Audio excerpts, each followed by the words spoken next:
நண்பர்கள் அனைவருக்கும் வணக்கம். நான் மிக மிக மிக ஒரு முக்கியமான தகவலை பற்றி பார்க்குறோம். தமிழக அரசு போக்குவரத்து துறையிலிருந்து எஸ்டிசி எக்ஸாம் எழுதி முடிச்சுட்டு வந்துருப்பீங்க. அதே போல் தான் இன்றைக்கி நாம் டிஎன்எஸ்டிசியில்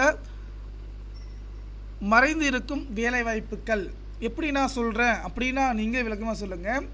2012ஆம் ஆண்டு அதற்கு முன்னாடி தமிழக அரசு போக்குவரத்து துறையிலிருந்து பார்த்திங்கன்னா இதற்கான காலி பணியிடங்கள் அறிவித்தாங்க. அந்த காலி பணியிடத்துக்கு அறிவித்து இதுவரையும் பார்த்திங்கன்னா டிஎன்எஸ்டிசியில் தமிழக அரசு போக்குவரத்து கழகத்தில் பார்த்திங்கன்னா ஒரே வேக்கன்சி கூட பார்த்திங்கன்னா எடுக்க கிடையாது. ஆனால் இப்போது பார்த்திங்கனாக்க அதில் இப்போ எலெக்ஷன் முடிய போகுது. பார்த்திங்கன்னா அடுத்த வருஷம் பார்த்திங்கன்னா இந்த டைமுக்கு பார்த்திங்கன்னா எலெக்ஷன் முடிஞ்சு நியூ இது பார்த்திங்கன்னா உட்காந்துருப்போம், நியூ சிஎம் இருப்பாங்க. அதற்கு முன்னாடி இந்த வேக்கன்சி இருக்கிறத நமக்கு தகவல் கிடச்சிருக்கு. ஆனால் இதுவரை பார்த்திங்கன்னா பேசிக் ஓகேங்களா ஒரு நாள் சம்பளத்துக்கு பார்த்திங்கன்னா வேலை எடுத்துகிட்டு இருக்காங்க. அதுலேயும் பார்த்திங்கன்னா டிரைவர் கண்டக்டாக இருக்கணும்.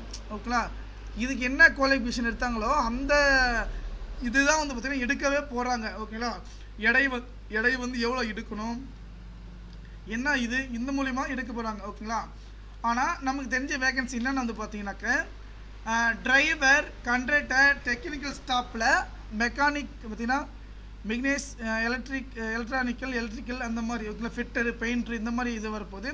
இன்ஜினியரிங் இல்லை சிவில், மெக்கானிக்கல், எலக்ட்ரிக்கல் இந்த மாதிரி பதவிகள் இருக்குது. இதில் மிக முக்கியமான பார்த்திங்கன்னா டிரைவர், கண்டக்டர் ரெண்டு இதுவுமே எடுத்துக்கணும். இதுவரை நம்மளுடைய சேனலை சப்ஸ்கிரைப் பண்ணிக்க, பக்கத்தில் உள்ள பெல் பட்டனை கிளிக் பண்ணிக்கோங்க. மினிமம் பார்த்திங்கன்னா 10th முடிச்சிருக்குங்க. டிரைவர் ஆகட்டும், கண்டக்டர் ஆகட்டும் ரெண்டுமே பார்த்திங்கன்னா ரெண்டுமே நீங்கள் லைசன்ஸ் எடுத்துக்கணும். உங்கள் மீது எதுவுமே கேஸ் இருக்கக்கூடாது. ஓகேங்களா, அது டெக்னிக்கல் பார்த்திங்கன்னா mechanical engineering, automobile engineering, electrical engineering, civil engineering, ITI இதில் பார்த்திங்கன்னா முடிச்சுக்கணும். இதில் bachelor of degree BA, BCom, அடுத்தது இதாக இருக்கணும். ஓகேங்களா, இதில் ஆஃபீஸ் வெப்சைட்டை பற்றி இதுதாங்க நான் அப்ளை பண்ண போகிறோம். ஓகேங்களா, இதில் பார்த்திங்கன்னா ஏஜில் 18 to 30 வயசு வரையும் பார்த்திங்கன்னா அப்ளை பண்ணுற மாதிரி இருக்கும்.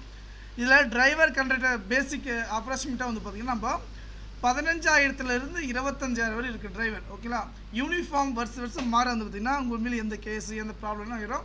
டெக்னிக்கல் ஸ்டாஃப் பார்த்திங்கன்னா இன்ஜினியரிங் இந்த மாதிரி பார்த்திங்கன்னா 20,000 to 50,000 அப்ராக்சிமேட்டாக பார்த்திங்கன்னா கொடுத்துருக்காங்க. இதில் இந்த நண்பர்கள் பார்த்திங்கன்னா எப்படி நாம் இந்த வேக்கன்சிக்கு பார்த்திங்கன்னா அப்ளை பண்ண நிறைய கேட்டிருப்பீங்க. கூடிய விரைவில் பார்த்திங்கன்னா இதோடைய நோட்டிஃபிகேஷன் கிளிக் பண்ணி பாருங்கள். இதோடைய நோட்டிஃபிகேஷன் பிடிஎஃப் எல்லாமே பார்த்திங்கன்னா டிஸ்கிரிப்ஷன் கீழே பார்த்திங்கன்னா கொடுக்கப்பட்டிருக்குங்க. கூடிய விரைவில் பார்த்திங்கன்னா டிஎன்எஸ்டிசியில் இந்த வேக்கன்சிலாம் நிரப்ப போகிறாங்க. நன்றி. ஏதாவது டவுட் இருந்துச்சுன்னா கமெண்ட் பண்ணுங்கள். நம்முடைய வாட்ஸ்அப் கீழே டிஸ்கிரிப்ஷன் கொடுத்து செக் பண்ணிக்கோங்க.